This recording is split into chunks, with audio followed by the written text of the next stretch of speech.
Bonjour à tous, j'espère que vous allez bien au nom de Jésus-Christ et par la grâce de Dieu, nous allons voir un autre commandement que notre Seigneur nous donne pour vivre pleinement notre vie chrétienne sur cette terre et avoir la paix en notre Seigneur Jésus-Christ. Il se trouve dans Exode chapitre 20 au verset 14.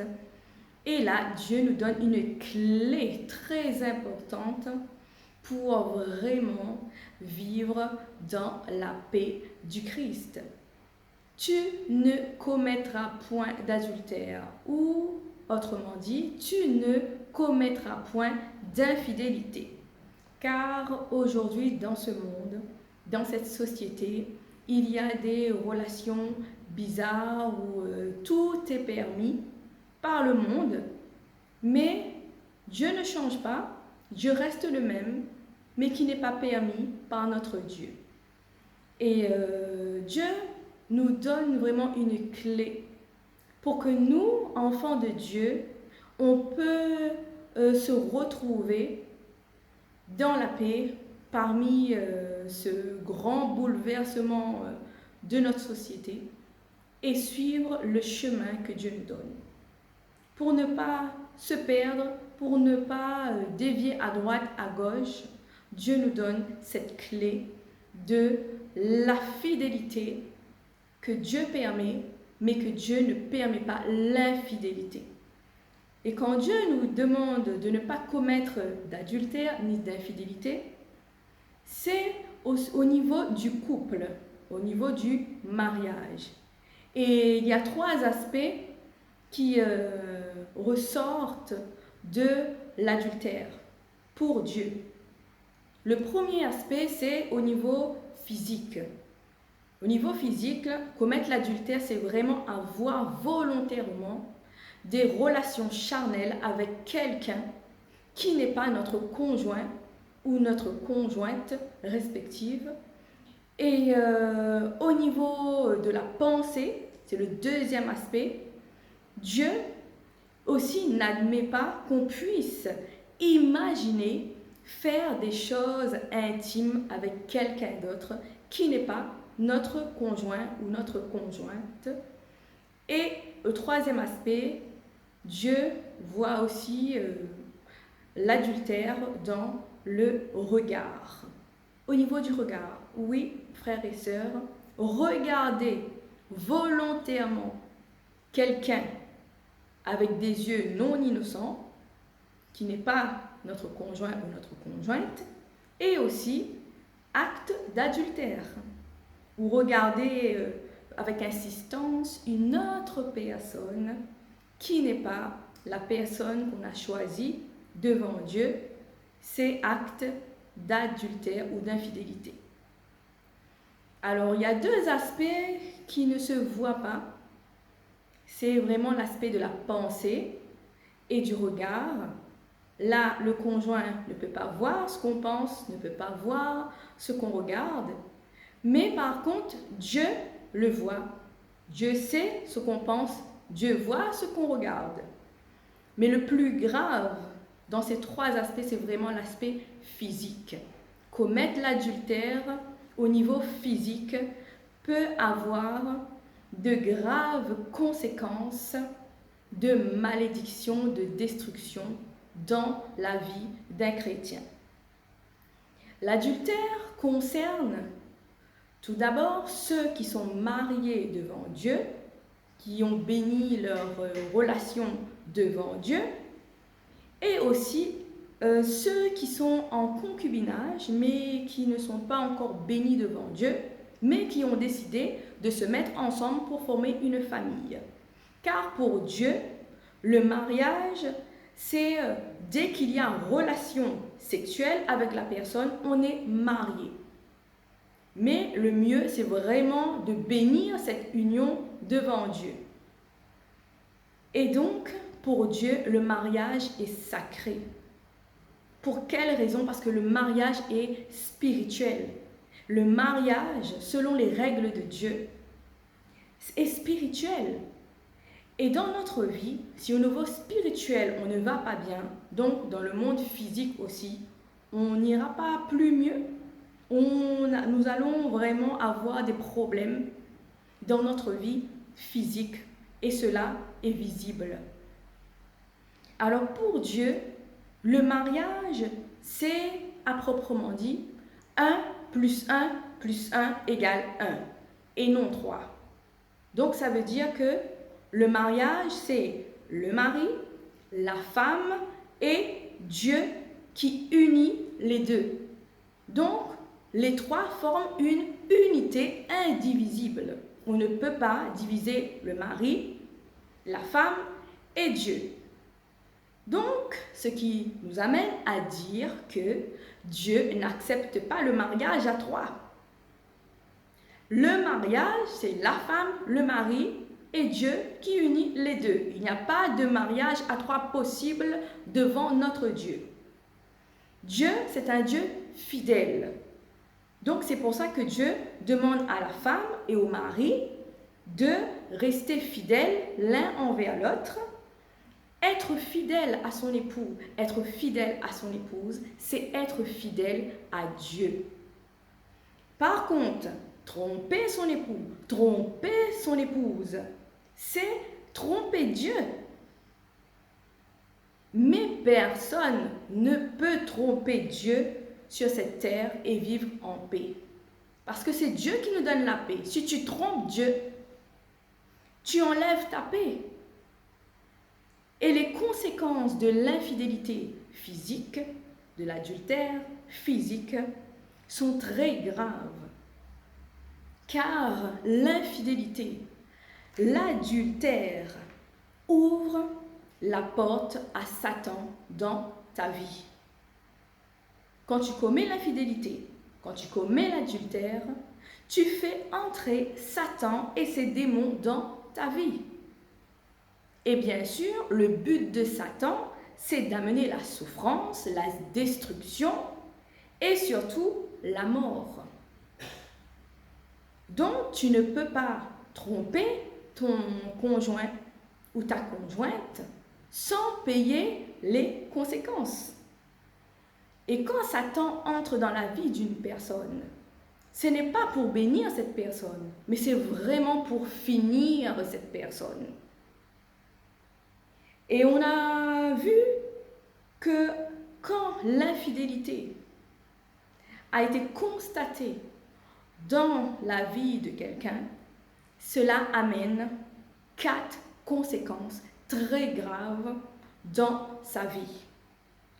Alors, le premier, c'est vraiment les tourments psychologiques.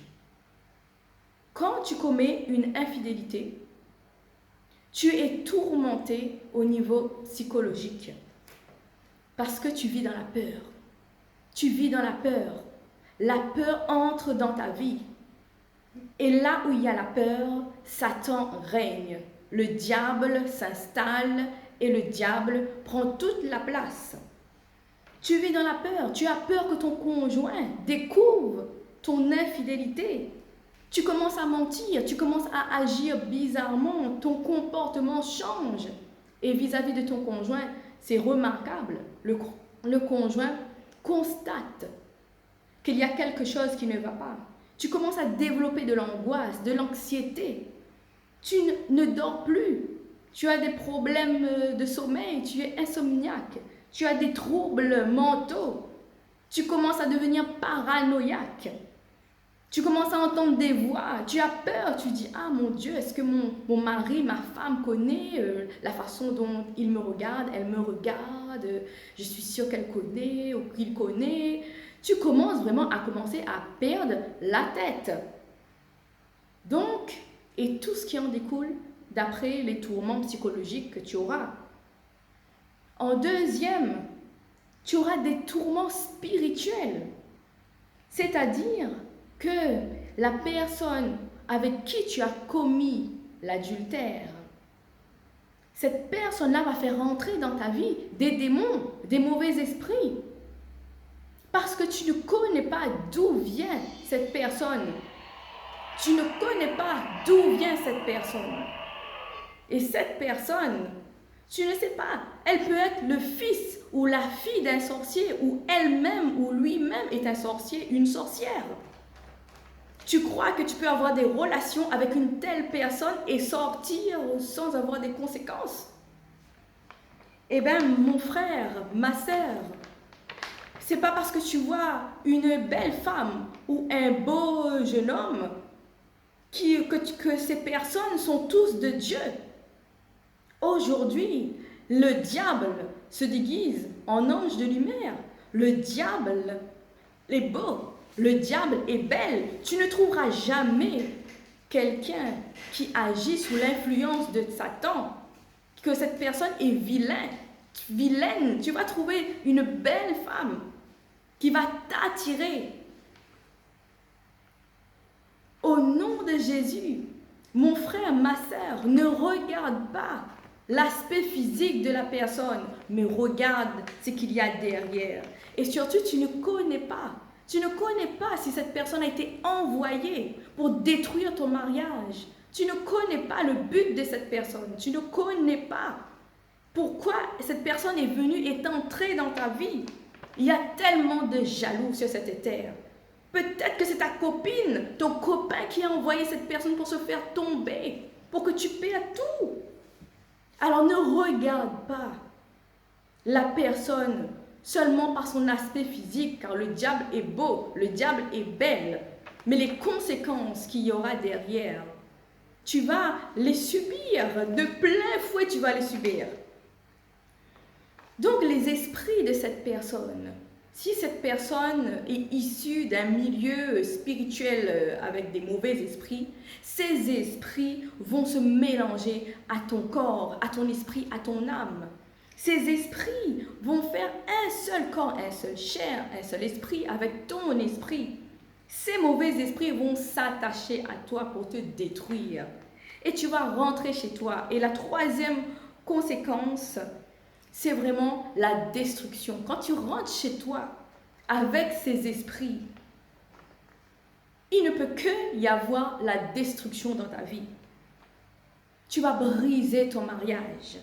Tu vas briser ta famille, tu vas briser tes enfants. Et cela va amener le divorce.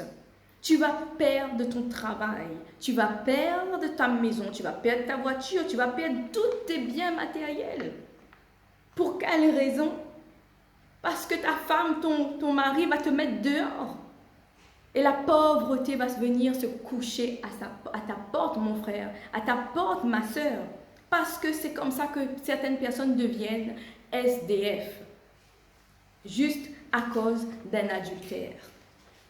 Et la quatrième conséquence de l'adultère, le plus grave, c'est que l'adultère conduit à la mort physique. Nous allons tous mourir, mais pas avant le temps que Dieu a établi pour chacun de nous. Mais quand tu commets l'adultère, tu vas mourir avant ton heure. Tu meurs avant ton heure. Comment? Parce que quand tu commets l'adultère, tu ne connais pas l'état de santé de la personne. Tu as commis l'adultère parce que tu vois que la personne, elle est belle, la personne est beau. Mais tu ne connais pas ce qu'il y a à l'intérieur. Tu ne connais pas son état de santé. Cette personne peut avoir des maladies transmissibles. Et il y a même certaines personnes qui sont au courant qu'elles ont le sida, mais parce qu'elles ne veulent pas mourir et que cette personne ne veut pas souffrir toute seule, la personne va faire tout son possible pour contaminer d'autres personnes, pour les ramener eux aussi dans la tombe, dans le gouffre de la mort, juste par des relations que toi-même tu ne dois pas avoir à l'extérieur, en dehors. Cette personne te transmet des maladies. Et toi-même, quand tu vas rentrer chez toi, tu vas transmettre ces maladies à ta femme, à ton mari, à tes enfants qui n'ont rien demandé. Eux, ils n'ont rien demandé, mais toi, tu amènes la mort dans ta famille. Et souvent, comme punition que toi tu auras, tu vas voir tes enfants mourir, tu vas voir ta femme mourir, et toi, tu seras le dernier à mourir. Parce que ce sera ta malédiction de voir ta famille, de voir comment tu as détruit ta famille juste pour une relation extérieure. Et un jour, tu n'arriveras plus à supporter tout ça. Tu n'arriveras plus à sortir de ce gouffre infernal, tu n'arriveras plus. Et c'est là que tu vas te suicider. L'infidélité amène au suicide. Mon frère, ma sœur, mari et femme, votre corps appartient à Jésus-Christ. Votre corps est sacré pour Dieu. Vous ne pouvez pas livrer votre corps dans les mains du premier venu. Vous ne pouvez pas le faire et rester dans la paix. Votre corps appartient à Dieu et appartient à celle ou à celui vers qui vous avez engagé votre vie.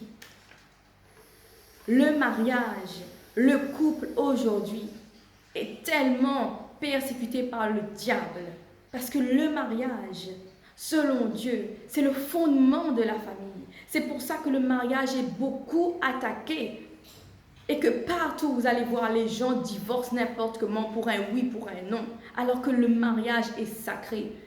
Toi, mon frère, ma sœur, tu ne peux pas détruire ton couple, ta famille, juste pour quelques minutes de plaisir, juste pour quelqu'un de passage. Parce que cette personne en général est juste de passage, envoyée par le diable, envoyée par Satan pour détruire ta famille, tes enfants, afin que tu vives dans la peur, que tu vives dans l'angoisse et que tu meurs avant ton heure.